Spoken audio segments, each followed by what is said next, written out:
Hello, and checking everybody. Welcome back to another edition of the Orangebloods Texas Football Channel. I'm Jeff Ketchum. That's Anwar Richardson. Do us a solid. We'll be talking about Jordan Addison, the Pittsburgh wide receiver today, and whether or not there's a world out there where he and Texas could fit together. But do us a favor and like the channel, like the video, subscribe to the channel, get the notifications, leave your comments in the comments section. And it's funny, Anwar, I just noticed your t-shirt. Yeah. I was going to ask earlier, do you think white people overreact to May the 4th as Star Wars fans more than anybody else? And maybe the answer to that is no, because you've got your Darth Vader shirt on. I do. Now, I won't be in costume today, right? But, so when you talk about, overreact, I feel like for the most part, we'll a lot of people will get into something. We won't go like that. I'm not coming out and doing Wookiees and all this other kind of stuff. But I had a Baby Yoda shirt on yesterday. I had my Darth Vader shirt on today. So okay. Hey, and by the way, there were brothers. There's been a lot of brothers that have been in the Star Wars, movies throughout the years now. No, I'm not suggesting that black people don't like Star Wars. On the contrary, it is a universally beloved movie and story, but there are levels to Star Wars fandom. And all day today, it's been Baby Yoda gifs on Twitter. And, it's a little bit like April Fools in that everybody's trying to out-clever their way into, the best Star Wars thing. And I had noticed this morning, it felt disproportionate. Well, but thank you. You've restored order to the universe. Yeah, no, well, yeah, but again, ask me if I'm going to go to a medieval festival this weekend and get dressed up in costume. The answer to that is no. So, yeah, there are levels to it. I'm cool with a T-shirt level. Fair enough. Hey, we are talking about Jordan Addison, the Pittsburgh wide receiver. I'm not quite sure how this conversation goes, other than there was a tweet last night that has since been deleted that suggested that Red McCombs was ready to offer a $5 million deal to Pittsburgh wide receiver Jordan Addison, who is now officially in the portal. And there's a lot of thought out there that he will end up at USC. I bet they delay it a little bit. I bet it takes a week or two just to make it not look so conspicuous. But this report, Anwar, comes out last night. Again, it's since been deleted. I posted on orangebloods.com. There's absolutely nothing to it. However, the report was Red McCombs, $5 million, Jordan Addison. And what I thought was really interesting about it was that it was halfway. It was kind of in the middle of disbelief or no, I could see that happening. It was somewhere kind of in the middle. I think a lot of fans were looking at it and were thinking, that's not real. But maybe it is. And it kind of gives us an idea of where we are, I think, in this NIL world. Yeah, it is. It is because, the numbers are that are out there. To your point, you could, if you tweeted that at the end of last year, everyone would be like, that doesn't even make any sense. What are you even talking about? And NIL this offseason catch has progressed to the point within such a short period of time that you could find what was once unbelievable now becomes believable. And if you're a Texas fan, you have to ask yourself a question. Well, why wouldn't the Longhorns pursue Jordan Addison on an open market to see if he could come here and play? Why not? Why can't these, these groups form and put together a package to make it something very interesting? Why not put Jordan Addison on the same team with Xavier Worthy and Bijan Robinson and of course Quinn Ewers? And when you start asking yourself, what before just always seemed like catch a guy would transfer for different reasons, right? You transferred for regional reasons, differences. Maybe it's something going on at home. It needs to be closer to home. I don't like the coach, all these kind of things. Now, if it's NIL related, I think Texas now becomes in the conversation for any premier / elite athlete that's out there, because you say to yourself, if it's just all about the money, well, we got the money. What's interesting, Anwar, is that even Texas fans this weekend are torn about how they feel about NIL, because on one hand, they almost had a player enter the portal to test out his NIL value and maybe see if he could get more than what he's getting at Texas. In the end, Jahdae Barron stays in Texas and isn't entering the portal. And that's actually really big news for Texas, as we discussed in the video that we did on the channel yesterday. So they're like, oh, NIL bad. But on one day, we've talked about Quinn Ewers and we've talked about Isaiah Nayor and how it has played a role in helping Texas get both of those players. There was another report yesterday related to Jordan Addison. And it said two schools that had definitely been in contact with Addison were USC and Texas.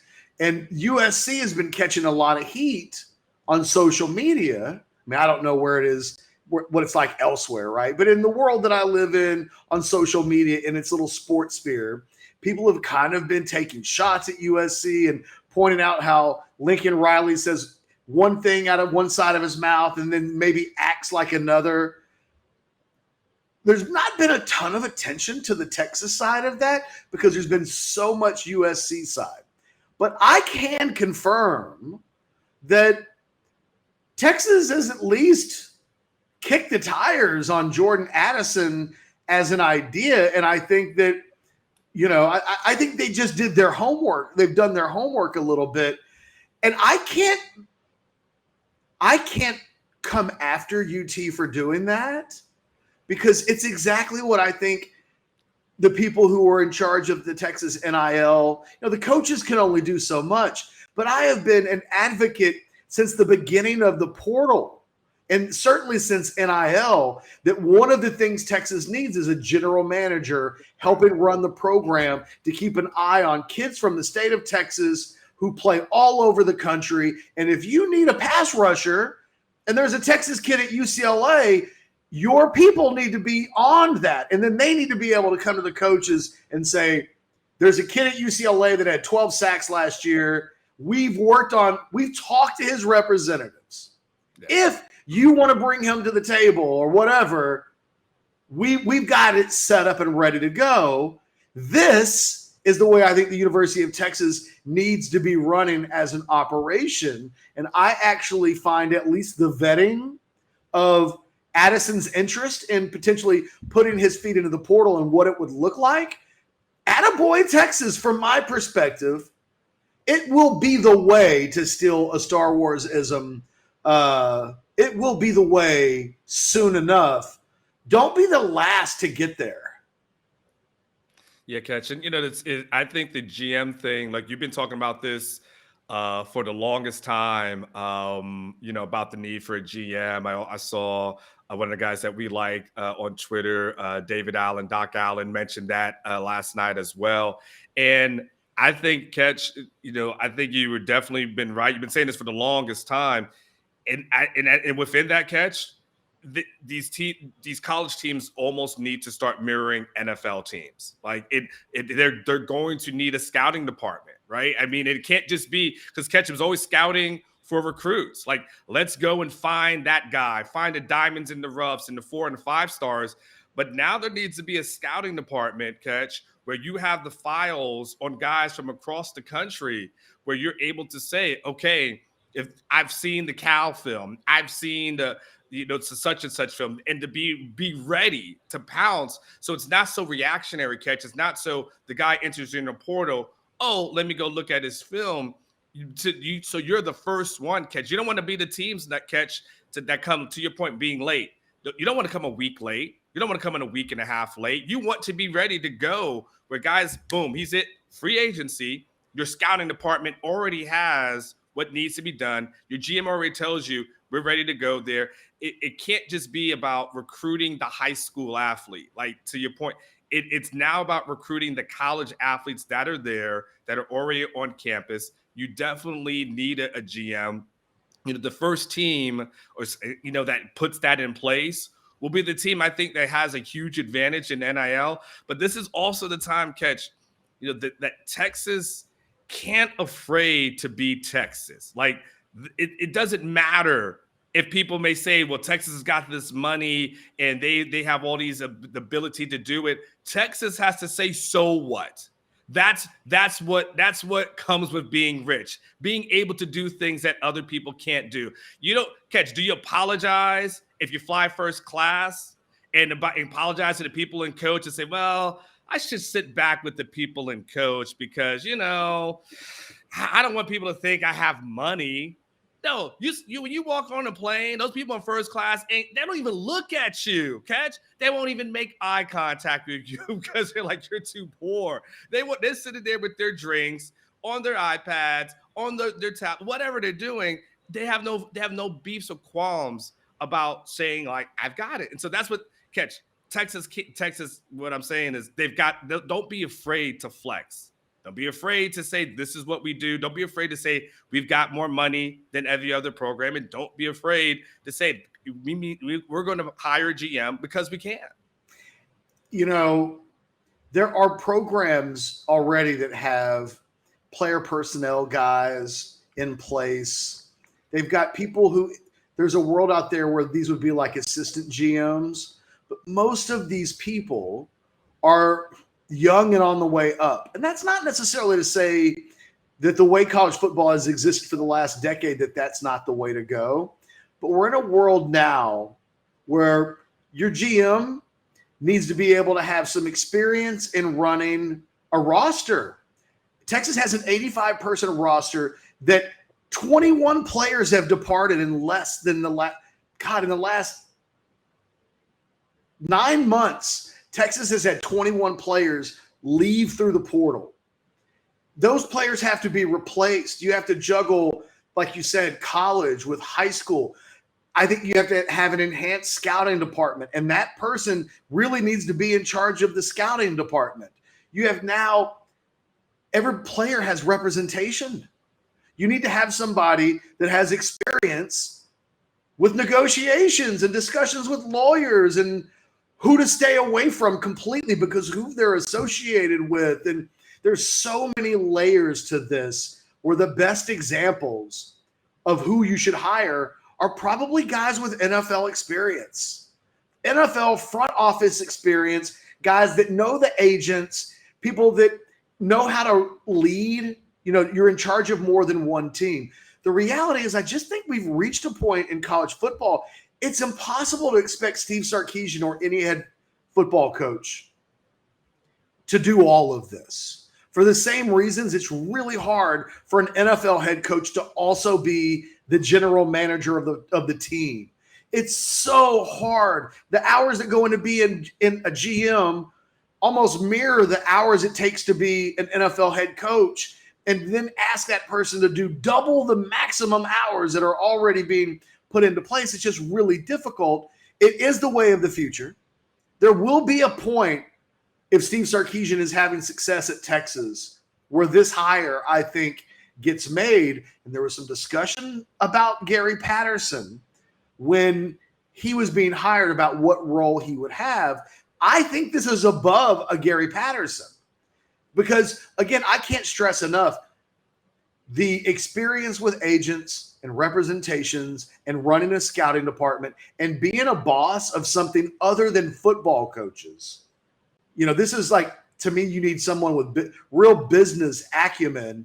And I don't care if they know where the red zone is. I need them to be able to work people and to manage them and to get the most out of all of your departments. And let your football coach be the football coach and let him recruit and let him do all of the things that really traditionally fall under that role. It'll be interesting to see in the next 12 to 24 months how soon these things start to be filled and where Texas is on the spectrum. I would just say if you're a Texas fan, the fact that they even kicked the tires on Jordan Addison enough that when the report got out of which schools had at least some conversations, that Texas representatives have talked to his representatives. And you'd rather be in that position than the other way around. And you know what? You will be in that situation. There will be other schools and coaches that are eventually going to want to talk to your players' representatives and say, hey, we think we got to place a place here where he might be able to make X amount of dollars, and we think that's more than what he's making there. Are you interested? And then you put the players and their parents and their representatives in a position where they have to make a decision. But that's where we're headed. And, it's just where we are. And I don't think there's any time to be worried. You can't be worried about it at this point. Make sure you are not breaking the rules and put your foot on the gas and do the most you can do. Can't go 5-7 next year. Catch it as we talk about this. One of the thoughts that's kind of coming to my head, and a question I want to pose to you: 5 years from now, 10 years from now, maybe, I don't think it'll take that long. But 5 years from now, does the GM of a program become more important than the AD of a program? I think so. Right? Because that's what I'm starting to think. As it starts, because we used to think the most important administrator within an athletic department would be the athletic director, because that's usually the highest paid person. But when you start thinking about the person who's in charge of the talent acquisition, when you start thinking about the talent assessment, and then of course the funds that are needed, it's more important to have the funds ready for these players on the move than it is for a building. Right? It's more fun, more important to have. You can have someone do that and do fundraisers and all the other kind of stuff. But tell me what I wanted to talk a little bit to have you think it out. Doesn't that GM become more important than the AD? I think so, because I think there's a really critical series of questions that don't yet have answers. And one of them is, let's take a look at O'Shawn Mathis. It's clear that Texas has a need at the edge position. Yeah. If there was a way for them to acquire that position and it was just about money, I think Texas would make it happen. No questions asked. I mean, especially on the heels of losing O'Shawn Mathis, right? I think there's an awareness now that, oh, crap, there might not be anybody that we can add. Well, just like when an AD loses a coach and every AD uses that cliche about always having a list of 5 names ready to go anytime it's needed. Every major football program moving forward needs to have a list of who are the top 5 edge guys off of our evaluations, that if we need to approach somebody to answer a question, how would we do so? And I think that it's impossible to expect that Steve Sarkisian could be the guy with that list. His pool of players is – and so ultimately what you're going to need is a GM-coach relationship that works. It has to work better in college than it does in the NFL because of recruiting, because of the importance of coaches involved in recruiting. It's just so different than in the NFL. But – there's got to be a trust there that person who's responsible for this big position has those answers. And, I would suggest that if that already existed, you'd be hearing Texas talked about in the USC vein right now, which is, we know Texas needs help in certain positions. It's not against the rules at this point for your NIL people who are, in theory, a Red McCombs, if he really wanted. I've heard Red's not even involved in NIL funding right now, but if he wanted to, you want to be able to have it ready to go. If your guy is at UNLV and you think that's the guy you need, then go get him. Mm-hmm. And you know what? You're going to get some bad headlines out of it initially. The first person to do things often is the one that, people get mad at. People are mad at Lincoln Riley right now about this Jordan Addison thing. I'm wondering why more schools haven't approached Jordan Addison. He's a hopeful NFL first-round draft pick who's lost his coaches, his quarterbacks, his position coach. I mean, he could step backwards this year. He can't really sit the year out. He does need to play. I've thought he fits the profile of a guy that, quite frankly, would want to upgrade if at all possible. And it's funny to me, the pearl clutching and I can't believe we're at this stage. when it feels like reasonable minds would tell us this is where we were headed. I pat both Texas and USC on the back for being proactive enough to shake the tree a little bit. But when that happens, Anwar, you can't be mad if somebody potentially communicates with one of your players and does the same thing. So this is the world that we're in, but you want your program more than anything else to be the baddest dude, the baddest general on the block. Even if occasionally you lose a battle, you want to win the big wars.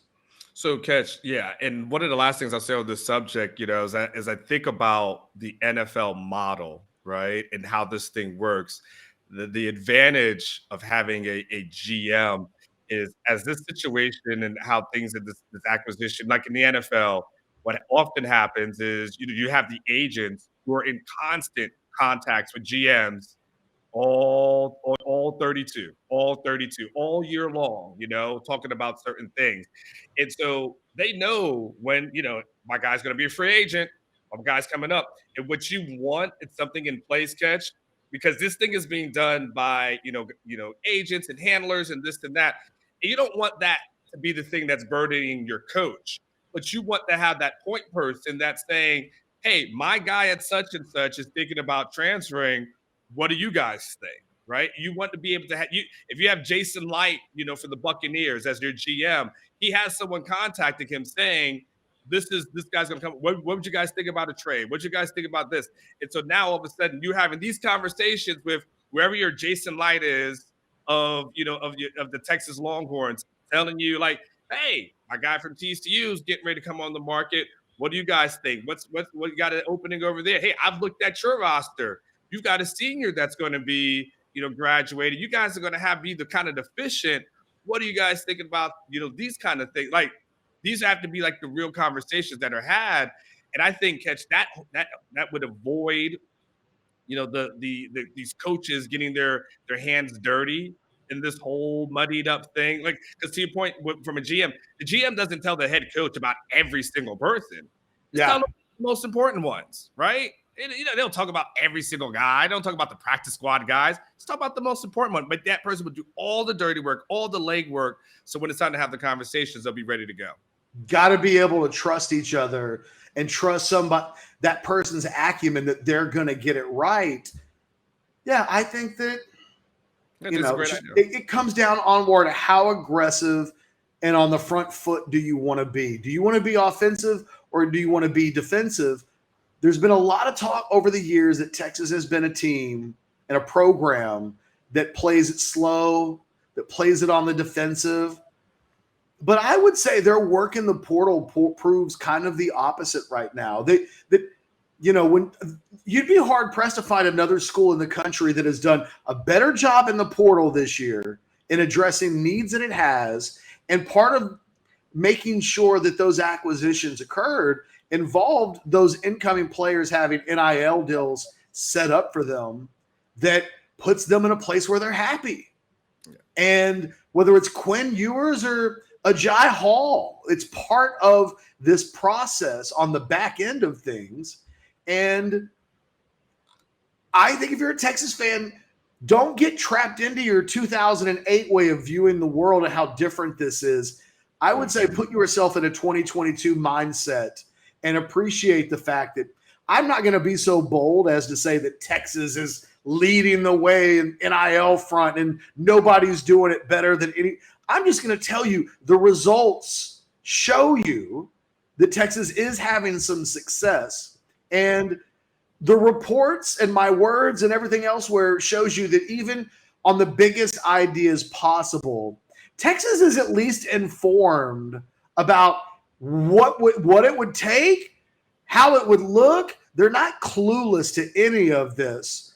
And that, my friends, on May the 4th be with you. That literally is the most important thing in the first step that has to take place. Awareness that there are needs that need to exist and you're fulfilling them. The next step is how do you fulfill them to the max? I'm curious to see what your comments look like for this video because all of this is a bit new. and it goes against tradition. And a lot of what we're suggesting is borderline tampering. Yep. I mean, let's be clear. Let's be clear. I'm suggesting that Texas keep both feet in the gray area, which is where Alabama, which is where Georgia, which is where the big Ohio State, that's where the big programs live. And believe me, Ohio State, they're all looking at Texas right now or USC, and they're thinking that will be us next year. What a great idea. Why didn't we think of that? It'll never happen again where we're slow on the draw. You got me once. Next year, that's us. You know, don't be late to that party is all I'm saying. And I don't think Texas is. Leave your comments in the comments section. Onward, anything else? I was going to say, we all live in that gray area. How many people just quit their jobs just to see what else is out there? And how many people start talking to an employer before you quit your job just to make sure you got a safe landing spot? We all live in that gray area. We can't sit on a high horse. There's borderline gray area in your background. There's blue, but there's some gray there just for like symbolism as well. Look, and I know if I look around hard enough, I'll find some gray for myself and Anwar Richardson. We've got the modcast coming up on Thursday. Again, like this video if we've informed you at all. And I bet there's some stuff in this video that you hadn't heard before. Give us a like for that. Subscribe to the channel for myself and Anwar Richardson. We will see you again tomorrow. You guys take care of each other. Later.